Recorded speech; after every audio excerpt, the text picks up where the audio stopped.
Bonjour et bienvenue dans ce nouvel épisode de podcast et je suis ravie de vous retrouver cette semaine pour vous parler d'un sujet qui me tient particulièrement à cœur et que j'essaye vraiment de mettre en lumière, c'est la fameuse cascade d'intervention pendant l'accouchement. Alors pour résumer de façon très grossière et parce que vous savez que j'y vais pas par quatre chemins, la cascade d'intervention c'est tout simplement l'art de venir foutre le bordel dans un accouchement qui se déroule bien.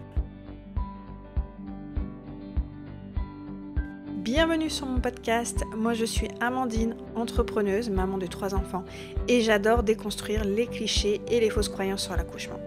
Ici tu vas trouver des récits qui vont booster ta confiance et te faire avoir un gros shoot d'ocytocine.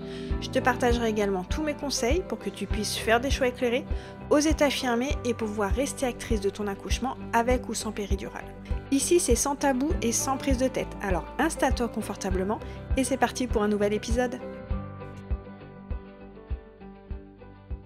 Donc comme je vous le disais en introduction, la cascade d'intervention, c'est venir interférer, venir foutre le bordel dans un accouchement qui se déroule bien, qui a tous les voyants au vert, qui ne justifie pas cette médicalisation systématique et inutile de l'accouchement. Malheureusement, il y a de nombreuses femmes qui sont prises dans cette cascade d'intervention sans même le savoir. Et c'est encore plus vrai pour celles dont c'est le premier accouchement. Pour un premier accouchement, on est extrêmement formaté par les images qu'on voit à la télé, dans les documentaires, par les récits de l'accouchement. Donc on est très influencé et très formaté par une vision unique de l'accouchement. Comme c'est notre premier accouchement, on ne sait pas comment ça va se passer, on manque très souvent de confiance en soi, et du coup, on se laisse totalement prendre en charge. Et ça, c'est vraiment finalement le premier pas vers cette cascade d'intervention, c'est le fait d'avoir peur, et c'est légitime, c'est tout à fait normal d'avoir peur pour un premier accouchement, même pour les suivants, mais encore plus pour un premier, et le manque de connaissances. Le fait de ne pas avoir conscience de cette cascade d'intervention, c'est le plus grand risque finalement pour mettre le pied dedans et se faire prendre au piège sans rien voir venir et se rendre compte après finalement qu'on a vécu tout ça, qu'on a vécu cette fameuse cascade d'intervention. Alors évidemment cette cascade d'intervention, 9 fois sur 10 ça se passe à la maternité, mais ça peut aussi se passer dans des environnements qui sont beaucoup plus propices à la base à la physiologie, que ce soit en maison de naissance ou même à domicile. Parce qu'en fait, la cascade d'intervention, c'est une succession de plein de petits actes qui semblent anodins, mais mis bout à bout, ça vient vraiment... c'est cette succession de petits actes qui viennent foutre le bordel finalement dans le déroulement de votre accouchement. Donc comme je vous disais, cette cascade d'intervention, elle est beaucoup plus fréquente à la maternité. Mais avant d'aller plus loin, c'est important pour moi de bien préciser que tout ce que je vais vous partager, l'idée c'est pas de vous dire n'allez pas accoucher à la maternité ou de vous faire culpabiliser parce que vous choisissez d'accoucher à la maternité. Je le répéterai jamais assez, l'endroit le plus adapté pour accoucher, c'est là où vous vous sentez en sécurité. Et si pour vous un accouchement se fait à la maternité, c'est complètement ok. Mais c'est pas parce que vous choisissez d'accoucher à la maternité, c'est pas parce que vous choisissez d'accoucher avec une péridurale qu'il ne faut pas vous renseigner. Parce que le fait de choisir d'accoucher à la maternité et avec une péridurale peut augmenter cette cascade d'intervention. Donc en avoir connaissance vous permettra d'aller vous renseigner pour justement éviter autant que possible de mettre le pied dans cette fameuse cascade d'intervention. Et c'est aussi important pour moi de ne pas venir blâmer ni casser du sucre sur le dos sur les équipes médicales qui sont elles aussi finalement prises dans cette cascade d'intervention parce qu'il y a des protocoles, parce qu'il y a des principes de précaution à appliquer, parce que les sages-femmes ne sont pas assez nombreuses, les sages-femmes ne sont pas forcément formées et informées sur la physiologie. Donc elles aussi finalement, elles sont malgré elles prises dans cette cascade d'intervention parce qu'elles sont obligées d'appliquer certains actes médicaux parce que c'est le protocole, parce que c'est comme ça, parce qu'elle pourrait se faire taper sur les doigts si elle ne faisait pas telle ou telle chose. Donc vraiment, c'est un ensemble, c'est vraiment un système tout entier, la cascade d'intervention. Chacun à son petit niveau peut venir finalement essayer de la diminuer autant que possible.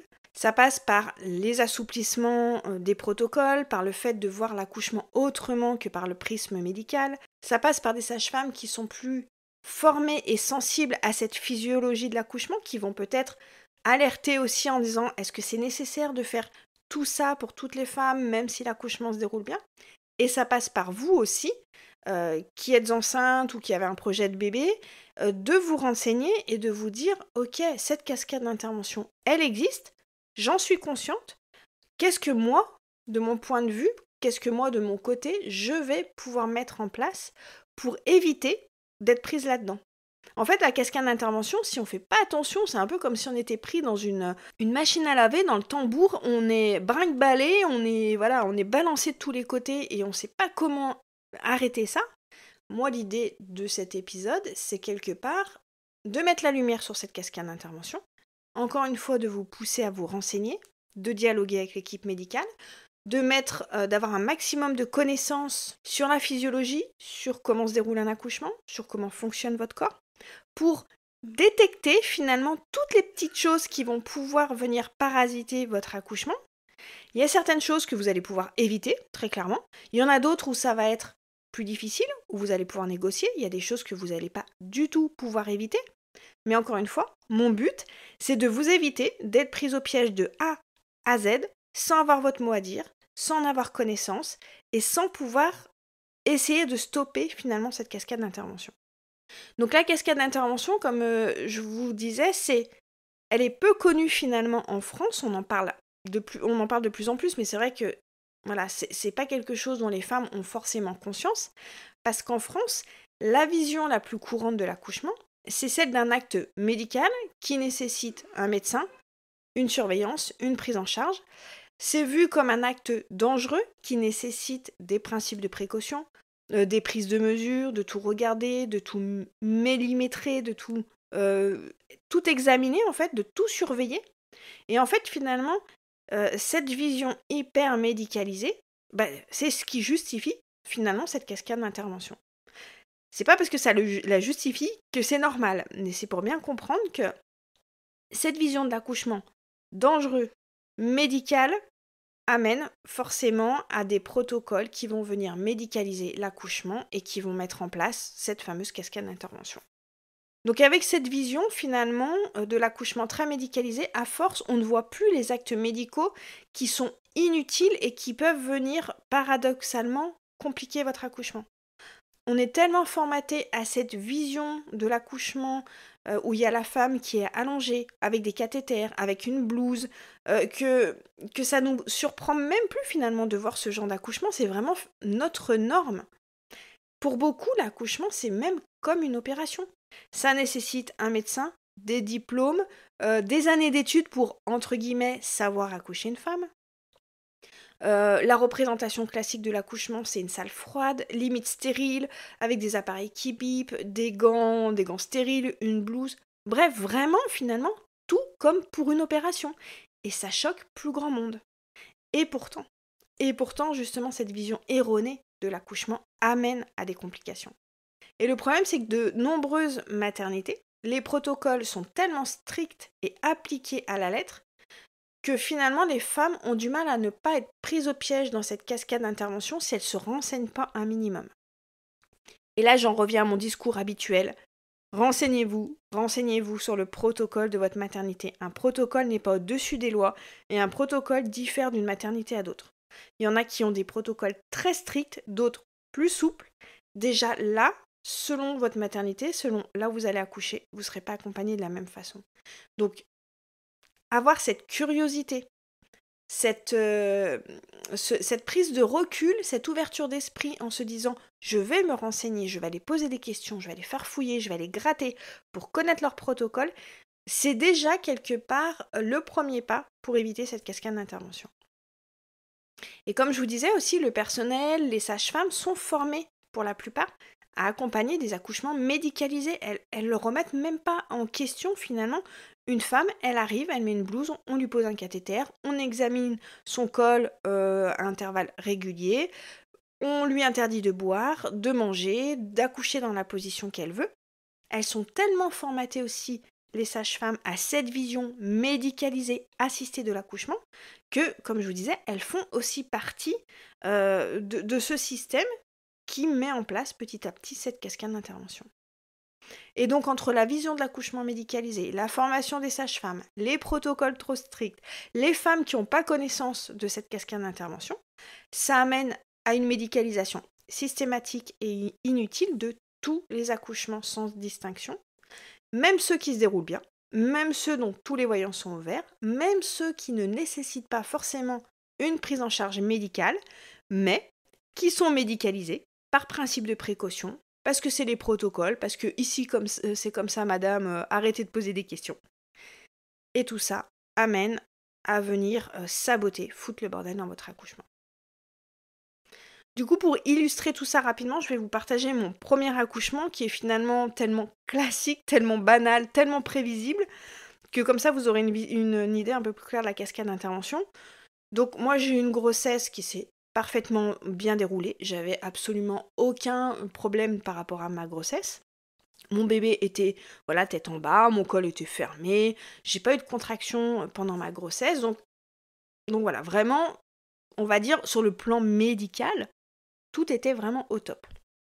J'ai dépassé le terme, on a commencé à me parler de déclenchement, j'étais pas trop ok avec ça, et finalement, heureusement, j'ai eu de la chance, mon bébé, j'ai eu des contractions quelques jours avant la date du déclenchement. Donc j'ai eu des contractions dans la nuit qui étaient assez rapprochées, intenses, donc j'étais dans ma bulle, j'étais chez moi tranquillement, dans la pénombre, je comptais mes contractions, enfin voilà, je sentais que mon accouchement était en train de se mettre en route, donc je suis restée à la maison le plus possible. Ensuite j'ai pris ma voiture, je suis partie à la maternité. Arrivée à la maternité, alors déjà c'est un environnement qui moi déjà me met très mal à l'aise, c'est anxiogène, je déteste les hôpitaux, donc même quand je devais aller faire mes rendez-vous, j'étais pas très bien. Mais bon là, pour moi, le seul endroit où une femme pouvait accoucher, c'était à la maternité, donc je me suis pas posé de questions, j'ai mis un petit peu mes ressentis de côté, et donc je suis allée à la maternité. J'étais très très formatée moi à l'accouchement médicalisé, donc à aucun moment je me suis renseignée, posé de questions, je me suis laissée mais totalement prendre en charge du début à la fin de ma grossesse et du début à la fin de mon accouchement. J'avais comme projet d'accoucher avec une péridurale, hein, très clairement, c'était pas autrement, c'était pas possible d'envisager mon accouchement autrement, non seulement parce que déjà personne m'avait dit que je pouvais accoucher d'une autre façon, c'était vraiment la représentation que j'avais de l'accouchement, et puis surtout j'avais une trouille bleue de l'accouchement et des contractions, donc pour moi c'était juste mais impensable, je prenais la péridurale. Donc je suis arrivée à la maternité, manque de bol, l'anesthésiste n'était pas disponible tout de suite, donc j'ai dû en plus gérer certaines contractions alors que j'étais pas prête.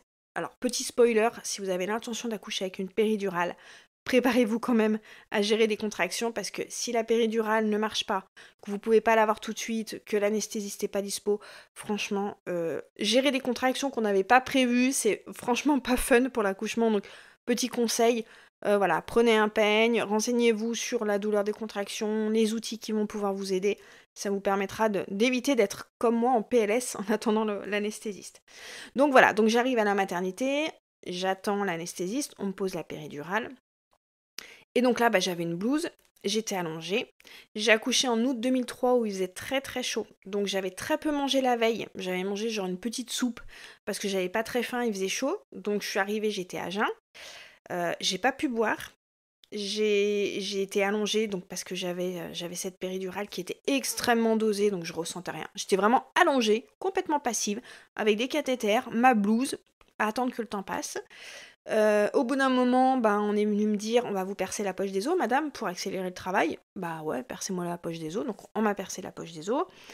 Voilà, les contractions sont revenues et en fait, au bout d'un moment, mon bébé se fatiguait, il avait du mal à sortir, donc on a appelé le gynécologue et j'ai eu, évidemment, épisiotomie, forceps pour faire sortir mon bébé. Et honnêtement, après cet accouchement, je peux pas dire que je l'ai mal vécu, il correspondait tellement à l'image que j'avais de l'accouchement médicalisé que pour moi, une femme passait forcément par là. Un accouchement, c'était allongé, péridurale, épisiotomie, forceps, enfin voilà, c'était vraiment le package classique de la débutante en accouchement. Donc finalement, sur le moment, rien ne m'a surpris par rapport au vécu de mon accouchement. Mais avec les connaissances que j'ai et rétrospectivement, je vous rappelle que j'avais absolument aucun problème de santé. Tous les voyants étaient ouverts. Mon accouchement se mettait en route tranquillement. Quand j'étais à la maison, j'avais des contractions. Quand je suis arrivée à la maternité, j'avais des contractions. Tous les voyants étaient ouverts pour que mon accouchement se passe le mieux possible.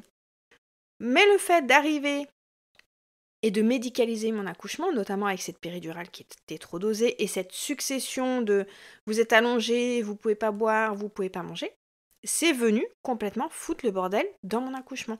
Et si à la fin j'ai eu besoin d'une épisiotomie et de forceps, c'est parce que en fait on m'a pas laissé accoucher tranquillement. Mon corps n'a pas pu faire ce qu'il savait faire. Et cette succession de petits actes anodins, pose de cathéter, d'être allongé, d'être à jeun, de ne pas pouvoir bouger comme j'avais envie, de pousser sur commande, et bah tout ça a amené à cette hyper-médicalisation et ces complications de mon accouchement. Donc tout ça pour vous dire que cette cascade d'intervention, si on ne fait pas attention, vous vous retrouvez comme moi pour mon premier accouchement, avec une surmédicalisation inutile, injustifiée de votre accouchement. Et c'est vraiment là-dessus que j'ai envie d'apporter un petit peu de lumière et juste de vous dire, faites attention et essayez autant que possible de vous renseigner pour connaître ce qui va être fait pendant l'accouchement, ce que vous pouvez négocier et surtout ce que vous pouvez refuser. C'est pas parce que vous choisissez d'accoucher à la maternité et avec une péridurale que vous devez dire oui à tout sans poser de questions et sans avoir votre mot à dire. Ça, c'est vraiment hyper important. Les choses qui viennent le plus saboter, et foutre le bordel dans votre accouchement, c'est le fait de vous empêcher de boire. Ça, très clairement, imposer à une femme de ne pas boire pendant l'accouchement, c'est un des facteurs qui vient le plus foutre le bordel dans votre accouchement. Encore une fois, je vous parle bien de tous les accouchements qui se déroulent bien et qui n'ont pas besoin d'une surveillance particulière. Évidemment, si on commence à vous dire, madame, votre bébé s'engage mal, on va envisager une césarienne, c'est complètement justifié de vous dire, à partir de ce moment-là, vous ne pouvez plus boire. Là, c'est pas ça de ça que je suis en train de parler. Je vous parle vraiment de tout va bien, tous les voyants sont ouverts, vous avez des contractions, votre bébé est bien engagé, tout se passe bien, mais on vous empêche de boire. Parce que le protocole a décidé que dans cette maternité, vous ne pouvez pas boire. Ça vient compliquer votre accouchement. On ne peut pas accoucher, on ne peut pas sécréter de l'ocytocine, on ne peut pas être détendu, on ne peut pas être focus sur ses contractions si on crève de soif. Donc buvez pendant l'accouchement, c'est vraiment, j'ai envie de dire, le premier faux pas vers la cascade d'intervention que vous allez éviter. Buvez pendant votre accouchement, même si on vous interdit. Si votre accouchement se déroule bien, qu'il n'y a pas de complications particulières, buvez pendant votre accouchement. L'autre chose qui peut aussi amener à cette fameuse cascade d'intervention, c'est de venir percer la poche des os. C'est pas obligatoire. Votre bébé peut naître dans sa poche des os, mais il y a des protocoles qui imposent au bout d'un moment de percer la poche des os pour accélérer le travail. Il faut savoir que percer cette poche des os peut vous amener à avoir des contractions plus intenses, plus rapprochées, que vous n'arrivez plus à gérer. Donc vous allez prendre la péridurale et là, voilà, encore une fois, vous allez tomber vers cette cascade d'intervention. Parce que effectivement, la péridurale, encore une fois, c'est important, je le répéterai à chaque épisode, c'est une superbe avancée pour les femmes, c'est une superbe invention et vous avez le droit d'accoucher avec une péridurale si vous le souhaitez. Mais une péridurale, ça reste un acte médical. Avec une péridurale, vous allez être obligé d'être allongé, d'avoir le monitoring en continu, d'avoir un cathéter, de peut-être avoir de l'ocytocine pour relancer le travail, vous allez peut-être avoir besoin d'une sonde pour vider votre vessie, on va devoir vous dire quand pousser parce que vous ne ressentez pas, et là vous comprenez bien que cette péridurale du départ peut venir foutre le bordel dans le bon déroulement de votre accouchement. Encore une fois, l'idée, c'est d'en avoir conscience pour vous dire « Ok, je prends la péridurale, mais peut-être que je vais quand même essayer de rester mobile autant que possible. Peut-être que la sonde pour la vessie, je vais essayer de la repousser autant que possible. Peut-être que je vais pouvoir mettre en place des petites choses qui vont faire que je ne vais pas mettre les deux pieds dans cette cascade d'intervention. » Alors, je sais très clairement que pour celles qui seraient encore très, on va dire, formatées à l'accouchement médicalisé, c'est vrai que c'est peut-être encore un concept qui est un peu flou, vous comprenez pas trop, si vous voyez l'accouchement comme quelque chose de dangereux, finalement, toutes ces petites choses, pour vous, vous semblent justifiées, rassurantes même, et c'est complètement ok, on est toutes passées, enfin moi personnellement, je suis passée par cette étape où je voyais l'accouchement comme ça, et que ça demande un certain cheminement, certaines remises en question sur les protocoles, sur la prise en charge de l'accouchement. Mais encore une fois, juste renseignez-vous. Posez des questions. Allez demander à votre équipe médicale quel est votre protocole, qu'est-ce que je peux demander, refuser, négocier, comment est-ce que vous allez m'accompagner pour éviter que votre accouchement soit médicalisé tout de suite dès le départ sans raison valable en fait. Parce que c'est ça le problème de cette médicalisation, c'est qu'on vient médicaliser tous les accouchements sans distinction et que ça amène à des complications qui auraient en grande partie pas eu lieu si il n'y avait pas eu tout cet enchaînement de petits actes qui semblent anodins. Et du coup, comme je vous disais, c'est souvent effectivement une problématique de protocoles qui sont soi-disant appliqués pour uniformiser les accouchements, pour que les femmes accouchent finalement toutes de la même façon, dans le même temps imparti. Il y a un vrai manque de personnel aussi derrière, faut pas se leurrer, il y a une gestion de planning, il y a un timing à respecter, il y a un manque de connaissance de la physiologie. Voilà, comme je vous disais, c'est vraiment très très vaste finalement cette cascade d'intervention. Mais vous, à votre petit niveau, vous avez un vrai rôle à jouer. Et déjà là, j'espère avoir planté ces petites graines qui vont vous dire, ok, alors à chaque fois qu'on va me proposer quelque chose, peut-être que je vais me poser des questions sur est-ce que c'est pertinent par rapport à ma grossesse ou mon accouchement? Est-ce que c'est utile? Nécessaire? Est-ce que le déroulement de mon accouchement justifie qu'on vienne m'imposer par exemple une blouse, de m'imposer la position allongée sur le dos, de pousser quand la sage-femme l'a décidé et pas quand moi j'en ressens le besoin. Tout ça va vraiment vous amener à prendre conscience que si vous ne vous renseignez pas, il y a de grandes chances que vous plongiez la tête la première dans cette cascade d'intervention et de vous dire après votre accouchement, ah bah si j'avais su. Donc là, si je peux vous permettre d'éviter ça et de vous dire, bah ok, je vais aller me renseigner, je vais poser des questions et dans la mesure du possible, je vais vraiment essayer de m'éloigner de cette médicalisation si elle n'est pas justifiée, et bah ce sera déjà quelque part une prise de conscience de votre part pour faire en sorte que votre accouchement se déroule le mieux possible. Voilà, j'espère que ça a été assez clair pour vous. Je vous avouerai que je n'ai pas trop préparé cet épisode, donc peut-être que je suis partie un peu dans tous les sens, mais j'espère que dans les grandes lignes, vous avez compris finalement le sens et le propos de cet épisode. N'hésitez surtout pas, comme d'habitude, si vous avez des questions, si vous voulez me dire ce que vous avez pensé de cet épisode, de me faire un petit message, ça me fera toujours super plaisir de vous lire. J'ai également, je vous le répète, un atelier en ligne le 14 décembre où je vous partage plein d'informations sur comment faciliter votre accouchement et comment éviter cette médicalisation inutile. C'est un atelier gratuit en ligne et accessible à toutes. Vous avez les infos dans la description. Et si vous souhaitez des informations sur comment je peux vous accompagner au mieux par rapport à votre projet de naissance, pour vous préparer à votre accouchement, n'hésitez pas non plus à m'envoyer un petit message sur Instagram. Et je vous souhaite une belle semaine à toutes. Ciao! Merci pour ton écoute, j'espère que cet épisode t'a plu. Si c'est le cas, n'hésite pas à me laisser un avis sur la plateforme de ton choix. Et avant de partir, pense à télécharger mon e-book Les 3 plus gros mensonges sur l'accouchement. Tu le trouveras directement sur mon site amandinenaissance.fr et je te mets également le lien directement dans la description. Et je te dis à très bientôt pour un nouvel épisode.